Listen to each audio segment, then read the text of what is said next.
পশ্চিমবঙ্গের মুখ্যমন্ত্রী শুভেন্দু অধিকারী ক্ষমতা গ্রহণের পর সীমান্ত দিয়ে এখন পর্যন্ত 10,000 অবৈধ অনুপ্রবেশকারী বাংলাদেশে প্রবেশ করেছে। বিভিন্ন হোল্ডিং সেন্টারে আরো 1,800 জন অপেক্ষায় রয়েছেন এবং প্রতিদিন তাদের ঠেলে দেওয়া হচ্ছে অনুপ্রবেশকারীদের বাংলাদেশে, দাবি করেছে শুভেন্দু অধিকারী।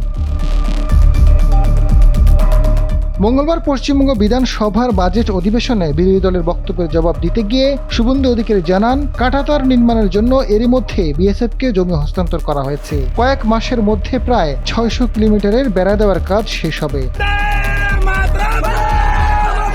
অনুপ্রবেশকারী এবং ভারতীয় নাগরিকদের মধ্যে স্পষ্ট পার্থক্য টেনে শুভেন্দু অধিকারী জানান, যাদের বিরুদ্ধে ব্যবস্থা নেওয়া হচ্ছে তারা ভারতীয় নাগরিক নন। কাঁটাতার নির্মাণের আগে যারা পালাতে চান পালিয়ে যান।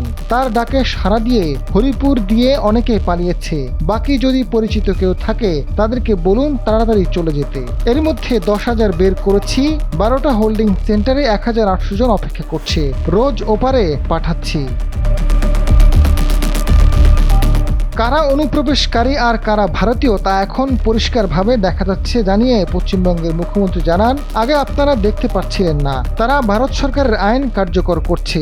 অনুপ্রবেশকারীদের ধরো আর বিএসএফ এর হাতে তুলে দাও, কোনো জেল হবে না।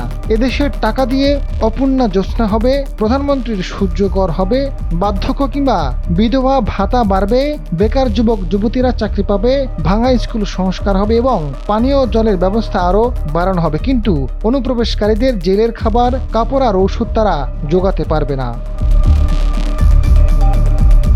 কোনো ভারতীয় নাগরিকের দুশ্চিন্তার কারণ নেই। তিনি যে সম্প্রদায়ের বা যে দলের হন না কেন, যারা সিবিএএ বা নাগরিকত্ব সংশোধন আইনের আওতায় আসেনি, অবৈধভাবে ঢুকে পড়েছে, তাদের কাউকে রাখা হবে না বলে জানান শুভেন্দু অধিকারী।